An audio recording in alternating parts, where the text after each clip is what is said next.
Bienvenue à ce cours sur la régression linéaire simple.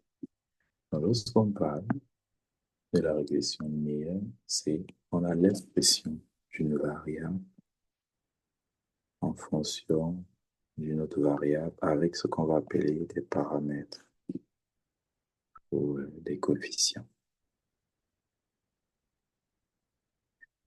Et bon, on peut avoir les deux notations. Il faut simplement savoir que celui qui est collé avec le x, on va l'appeler la pente.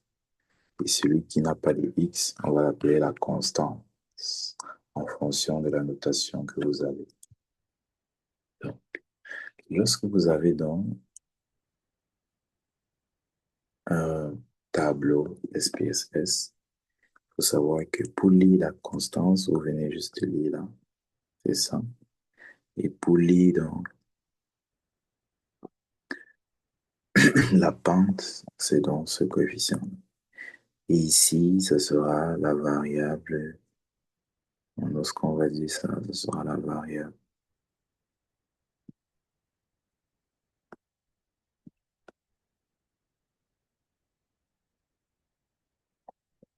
C'est ce qui est très important. Donc, ça, c'est le test de T et là sont les significativités. Donc, s'il faut réécrire, ce sera Y égale à la constance, c'est 6,68 plus 4,405 fois X. Parce que ici, voici notre B0 et ici, voici notre B1 et ici, voici le X. Très bien. Les sorties SPSS que nous pouvons avoir, c'est par exemple le récapitulatif du modèle. On a donc le R, ça c'est le R carré, ça c'est dans le R carré ajusté.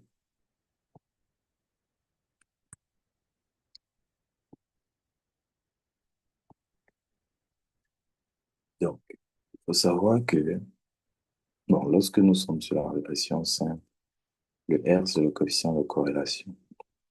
Et lorsque le R est dans cet intervalle, corrélation linéaire est négligeable. Lorsque le R est dans cet intervalle, la corrélation linéaire est faible. Lorsque le R est dans cet intervalle, la corrélation linéaire est modérée, et etc., etc. Donc, s'il faut interpréter ça, on a 0,92. Si vous mettez ça en pourcentage, ça fait 92,5. Donc, la relation linéaire est très forte. Ça, c'est dans le cadre de la régression simple. Dans le cas de la régression multiple, on aime plus utiliser le R carré ajusté. Donc, mais ce n'est pas ce qui vous importe pour ce cours. Maintenant, l'ANOVA. L'ANOVA permet de voir la significativité du modèle. Donc, significativité du modèle. Donc, le H0, lorsqu'on fait généralement le H0, et on a H1, le modèle n'est pas significatif. Donc, le modèle n'est pas significatif, ça veut dire que les paramètres, je dis juste là, le modèle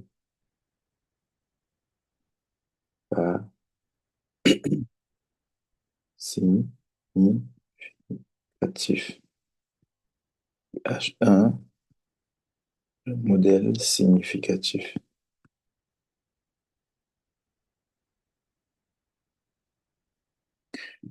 Très bien. Maintenant, lorsque nous sommes dans la NOVA, ce qui importe, c'est la statistique F qui est ça et la significativité. On voit donc que le P, c'est égal à 0,00 qui est inférieur au alpha si on prend 5%. Donc, ça veut dire que on rejette H0. À chaque fois que vous avez la nova, pensez juste à la significativité du modèle. Le modèle n'est pas significatif, le modèle est significatif.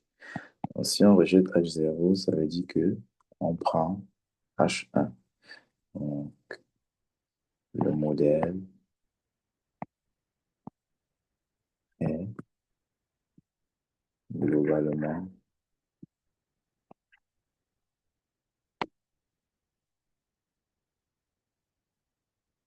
et hautement, puisqu'ici, on a une relation très forte et hautement significative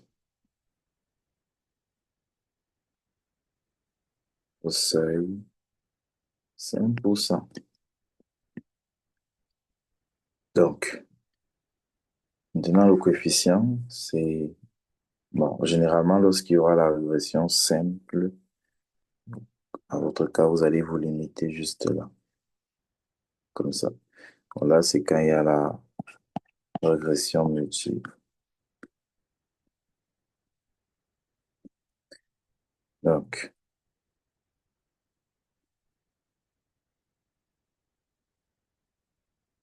la variable dépendante, c'est la satisfaction générale. Donc, et ça, ce sont les variables indépendantes. Donc, je rectifie ici. La variable dépendante, c'est combien d'années, etc. Ça, c'est le X. Ça, c'est le Y. Donc, ici, on va aussi, il faut noter, ça veut dire que le Y est égal à quoi? Moins 0,965 plus 0,711 X. Donc, c'est très important. Maintenant, vous pouvez voir la significativité de chaque paramètre. Par exemple, pour le B0, son P, c'est combien? 0,00, qui est inférieur à 5%. Donc, il est significatif. La constante, c'est un paramètre significatif, ou bien c'est un coefficient significatif. Pareil, pour B1, il est P, ça veut dire donc c'est 0,00 qui est inférieur à 5%. Donc, il est significatif. Voilà comment on voit la significativité des coefficients. Donc, c'est très important que vous puissiez connaître comment fonctionnent ces tables. Donc, en somme, lorsque vous allez voir la régression linéaire, euh, bon, on peut tester les coefficients de corrélation à la 2, donc le R à la 2. Donc, l'hypothèse nulle, si on teste ça, on va vous dire clairement l'hypothèse nulle, c'est celui-ci et l'hypothèse H. On va vraiment vous préciser que c'est ça qu'il faut faire. L'étape 2 aussi, vous pouvez faire le test des pentes, comme on a vu. Vous pouvez faire le H0, le bêta 0 égale à 0, H1, le bêta 0 est différent de 0. Ou bien vous testez, ça c'est la constance. H0, c'est par exemple bêta 1 égale à 0, H0, bêta 1 différent de 0. Donc c'est ça. Bon, test de Dubin-Watson, vous n'avez pas besoin de faire ça pour ce. Voilà quelques éléments.